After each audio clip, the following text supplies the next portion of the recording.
Ninja Gaiden 3: The Ancient Ship of Doom is the best Ninja Gaiden game, and perhaps the best game on the Nintendo Entertainment System. It combines the things you love about Ninja Gaiden, but simply does everything better. It's a shame that this is the last entry of the saga on the NES, but on its way out, I'm glad Tecmo did the trilogy justice and cleaned up pretty much everything wrong with the series up until this game.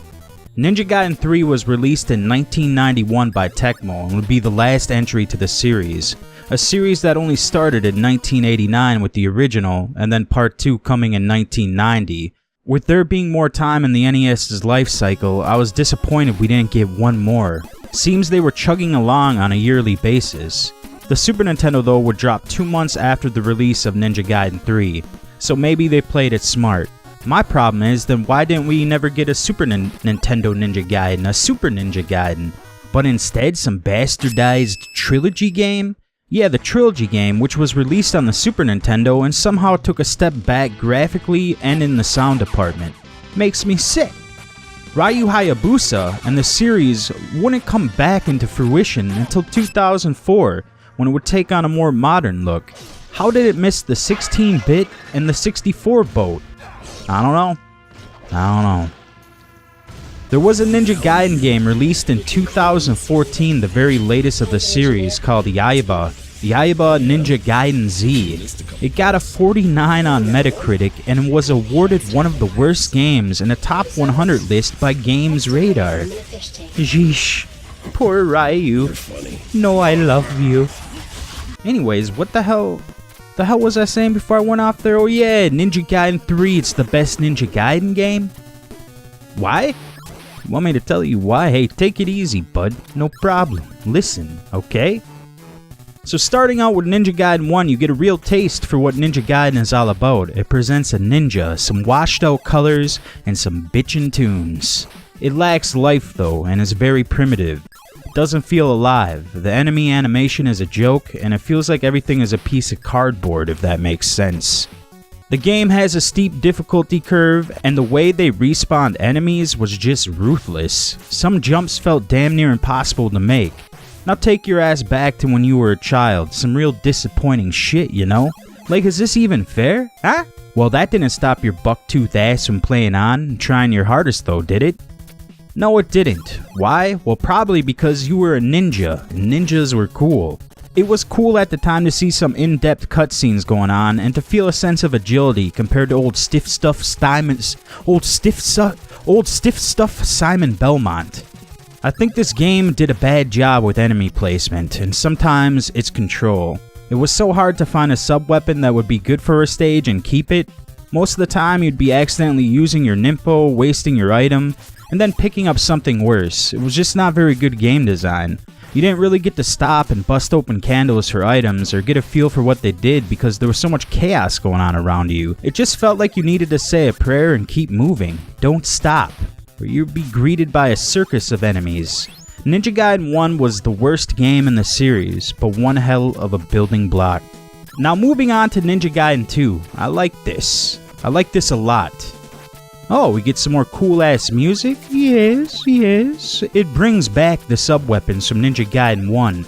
It did remove the spin slash, the cheapest move from Ninja Gaiden 1, and added a new item, a clone. You can find these what I call shadows of yourself, and they mimic your moves. You can only have 2 though, so don't think you're gonna have like a platoon of Ryus or anything. You can really get a feel on how to adjust them for boss fights, and they end up being a huge help by guarding your backside. They polished this game a lot from the first, with cleaner ledge grabs, and you can now even climb. And they gave Ryu a sword that works better, but I admit it's still not that great. I think what this game did better than the first and the third is stage design. Remember how I said Ninja Gaiden 1 felt like cardboard, it didn't feel very alive? Well, Tecmo really brought this game to life. You're riding on a train with a background flying by you, battling vicious winds to make some death-defying leaps, sliding on ice, fighting currents of water, or waiting for flashes of lightning to illuminate your path in the darkness around you. I personally think these are some of the finest levels and some of the best stage design you will see on the Nintendo Entertainment System. However, like the first, you do have to battle the insistent enemy spawns, and will still encounter some cheap enemy placement. They upped Ryu's Ninpo by adding scrolls to the game that increase your magic powers, and did a better job of hiding more valuable or worthwhile sub-weapons throughout the levels. It never feels difficult to find a sub-weapon you like and keep it. Ninja Gaiden 2 still holds some of the original's flaws, but makes them less glaring, and presents a more fun and laid out adventure. This is a great game, but is this the best? Nah. It's good though. You should play it. Alright. Kinda went off there a little bit. Kinda went off the beaten path. This video is about Ninja Gaiden 3 and why it's the best. I could simply just say the game is polished and leave it at that. That would be a real jabroni move though, huh? Ninja Gaiden 3 is a game I've seen people play, and I wrote it off honestly. I said, what the hell is this? He's fighting robots and crap? This isn't a Ninja Gaiden game. It's some futuristic bull crap. I did a project on Twitch TV where I beat 94 NES platformers, and in that list was the infamous Ninja Gaiden 3, a game overlooked by Ninja Gaiden fans, I feel. One overlooked by me, one that was just deemed too hard, sporting high level damage and limited continues. Anyways, I was forced to play it, and that's when I changed my mind completely and said this is one of the finest games I ever did play. Ninja Gaiden 3 has my favorite music of the series. Ryu can now find a sword upgrade, which makes his weapon feel powerful, and get this, every time he swings it he makes a noise like he's expending effort.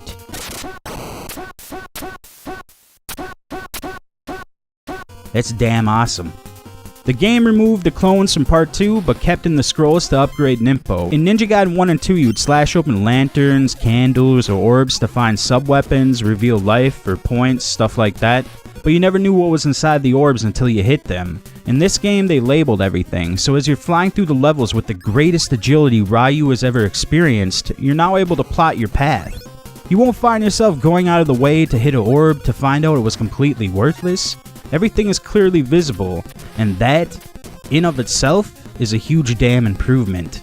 Ninja Gaiden, famous for its horizontal platforming, now gets a little bit of a makeover. In this Ninja Gaiden game, you'll now be moving vertically. Some levels you move right to left, others left to right, and now south to north. It makes for a more complete gaming experience. Ryu can hang from underneath platforms and scale across them to avoid dangers. This game just has you doing everything a ninja should be able to do, and it feels better than ever. Ryu floats like a sail in the wind, and I love it. I will find myself jumping blade first into something, then just fading away as I bury a sword slash into my enemy. The movement of Ryu just feels so damn good, and it's one of the most enjoyable characters to control in an NES game. In Ninja Gaiden 3, the torrent of enemies is still there, but there's one key thing: they don't respawn. So while danger is imminent, it won't ever become a burden. Kill an enemy and it's dead. Thank Jesus, because that shit was getting real annoying. The sprites of enemies vary in size and the animation of them looks great. Every level you're on feels like a gauntlet. Take your beating, walk out of it alive, and be rewarded with a great feeling. That is one of the game's glaring traits. It's damn rewarding. The bottom line is, Ninja Gaiden 3 is underrated, and while bringing it to the US, it did get a substantial rise in difficulty compared to the Famicom release. But don't let this deter you. Master the game, become one with Ryu, and perhaps you too will agree with me. Ninja Gaiden 3 might be my favorite NES game, and I think it deserves some love. So hey, go out and play this today. Beat it and brag, because not a lot of people are willing to take that plunge, and many find themselves defaulting to the Famicom version because they just don't remember or appreciate a challenge. Ninja Gaiden 3 is love. Ninja Gaiden 3 is life. This has been Late Night Retro. Until next time.